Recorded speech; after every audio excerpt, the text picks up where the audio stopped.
G'day guys, welcome. Josh here. Only Joshin from YouTube. Hope you guys are having a great day so far. And we got the Guardian here being Yoko, the Firefox. This is actually quite funny. You'd think this chick would be quite annoying, to be honest. Very, very annoying. Like, just basically like a tier 3 form. She was very frustrating to deal with. And, too many fireballs and a lot of wipes and stuff like that at all. But this one is a lot more vibey as I turn off the music to, so you guys can listen to me a bit more. If you want to, that is. If you don't want to listen to me too more, then I'm not sure what you're doing watching this YouTube video, okay? But either way, we're going to have this. This boss does a few things, okay? Main mechanic is basically the boss will do that, which is the spinning move. And basically what you're going to do is you're going to keep hugging the boss, okay? The main reason why you want to keep hugging the boss is the boss actually doesn't do too much damage, okay, in melee range. Unless you get hit by the things on the ground. Now, you can use your awakening moves a bit early or stuff it up like me. And it hurts. Now, if you have a paladin or a gunlance or anything like this, this is extremely helpful. Now, when it's facing you, you just basically want to get away, okay? Now, if you don't want to take too much damage, you basically just like tune in and out of this boss. You don't like go in right away. You see to what it does, and then you go into it, basically. Now, there's little ads on this phase as well. You see those little ads that drop the evers. They are quite advantageous to you as well, where they can actually make you take less damage and stuff like that. Now, there's multiple different areas what this boss can do, and this is one of them, which is, it will stop and yell to do a mechanic, and it will take 90% less damage. And it's generally the stars falling for the first time mechanic. So with the stars falling mechanic, there is a blue star, which leaves a fire trail on the ground.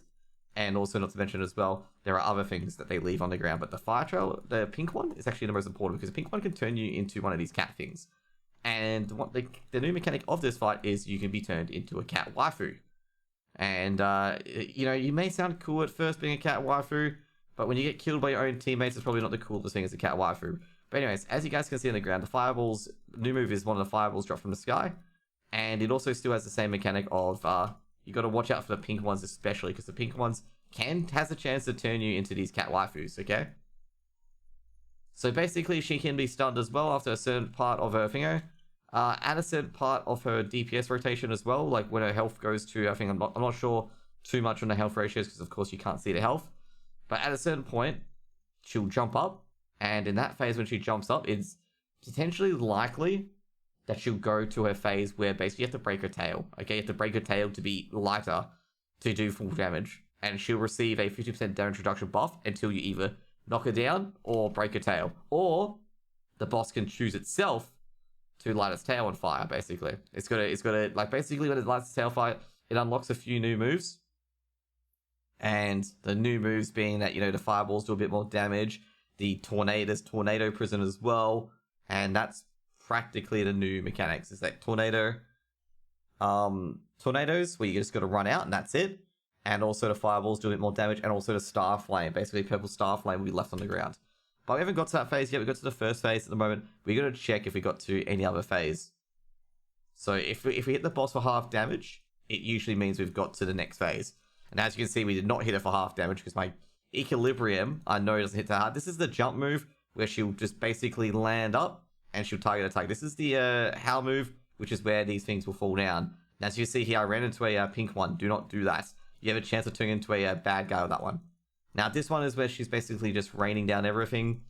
As I said, just you can stand close to the boss if you want to, because her melee attacks aren't all that threatening. She can also teleport and then dash. She has a counter attack as well, so if you get her shining blue and you got a chance of counter attacking, please do so. Now, with the ads as well, you do want to kill the ads quickly. And also she has this move where her other shadows, because also you had this in normal mode as well, can pop up. And depending on the phase, this is very risky from me. Depending on the phase, you'll be able to get certain things. Now, this was a stagger check. You can actually break her stagger here. If you break her stagger, it'll be a massive, massive, massive hit on the ground. If you don't break her stagger, you'll turn to cat people, basically. So, break your stagger here, okay? You want to break the stagger here. You can break the stagger in most groups. I've only failed one stagger, purely because everyone else ran away, okay? So we failed because people didn't try and do the stagger check. It's not like an Albion stagger check where it's like, we got a stagger check, but you can't actually do it. That kind of thing is actually a real legitimate stagger check. Now, there you go. There's the fire blast, as you guys can see there as well, the purple flames. You don't want to be on that, obviously, because it hurts. Now, of course, that's the jump. With the jump, you just gotta hope it doesn't land on you, okay? That is pretty much it. Like, just hope it doesn't land on you. I'm not sure if that person died or not. I hope not. By the way, guys, in general, Guardian Raid tips, if you die, you go back to base, okay? Because it's likely that you don't have health potions left. Also, as well, guys, general Guardian Raid tip as well. If you have low health, go back to base. Otherwise, this will 100% happen all the time. And I got gibbed by the fireball mechanic. I can tell you right now, it's very, very easy to get gibbed by the fireball mechanic. Very, very easy gibbed. If you get hit and you don't have any stand-up or dodges, and the Yoko decides to drop 4 or 5 fire blasts on you, you're gonna be dead. It doesn't matter what you do, you're gonna be dead. So just be aware that during the fireball phase, you do want to have your dodges and stuff on you as well. Now you do want to clean up. If you're a Deadeye, you do want to clean up all of these ads quickly so they don't become a bit of a menace, and also allow your teammates to get the elixirs on the ground. Also as well, when you are spreading out for the thingo, make sure you're near nobody. So this is the phase we're up to at the moment. We're up to the half damage phase. As you can see, my Equilibrium is no longer doing full damage, and basically what you gotta do here is you gotta destroy her tail. Now, there's obviously destruction grenades to destroy her tail with. I forget what she's weak to, but generally I do it with my rapid fire to try and destroy her tail. And yeah, that's my idea of doing it. When she lights up her tail, you can do full damage to her. And be careful. As you can see here, I should have really rolled out. I didn't roll out at all. Okay. I'm going to get killed again, aren't I? If you can, by the way, guys, if you get targeted with it, you can also time stop out of it to keep yourself alive for that extra few seconds. But like, if you're a slow reactor, like for example, you're on AU ping, you're probably still going to get hit by it anyway. So this is tornado phase. If anyone gets imprisoned, you need to help them out. Otherwise, they become cat people for a few seconds. If they are going to become cat people, which in this instance is highly likely, you do not AoE them, okay? Do not AoE them. So as you can see here, basically you're going to aim for the tail. It can be really, really frustrating to aim for the tail, as you can see here. Because I couldn't aim at it, even though I was using Thingo Fire on it. Because it didn't work. There we go. Oh, I'm not happy about that. So as you can see here, I got caught like that. You can obviously counterattack it. And obviously I couldn't counterattack it because I was mid-strike. Oh, damn. That sorceress really, really missed that. There you go.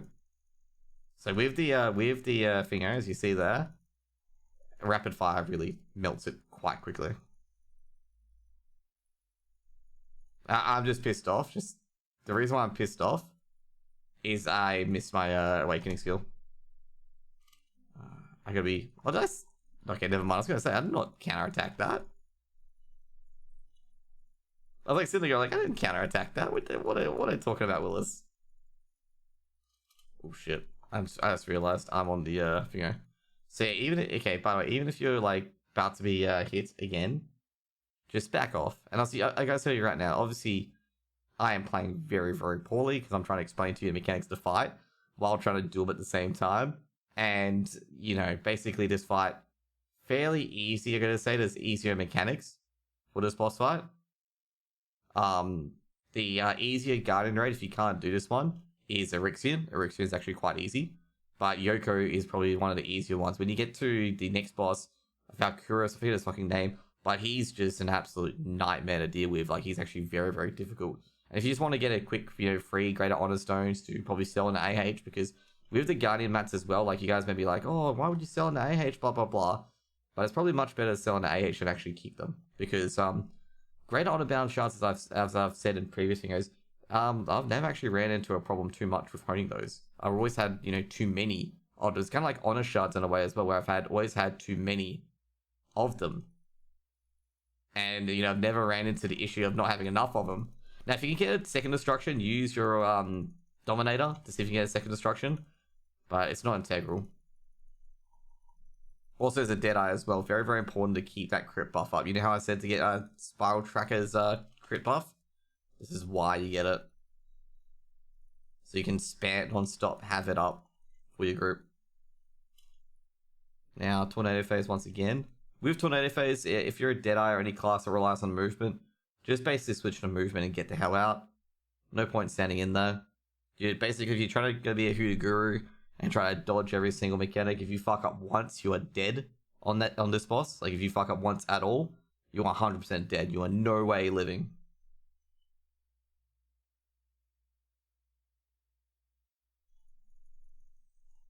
Which is a sad part, because nothing you can really do about it. It's just you're dead. Now, I should be close to killing this, actually. It's gonna take another awakening ability was used. Been a slow day today on this, but to be fair, it's because I don't have too much. I got a counterattack there, but with the counterattack, you have to be facing the ad to grab it. Oh, God damn it. Sweet, I can get healed. For nothing because it's already all gone. Ah, I'm surprised. Okay, there we go. That's Yoko down. That's basically Yoko's mechanics. Just basically heal potions, dodge shit, pretty much it. Like, there's nothing really too complicated to this boss fight. And that's basically the Guardian Yoko fight. Very, very easy. Just basically, just make sure you get your normal health pots. Don't get the big ones. You don't need it for this fight. You can even get the blue ones as well. Super, super easy. And just smash it out. And hope you enjoyed this Yoko fight. And also, you can see me, I did really, really bad. Peace out, guys. Bye.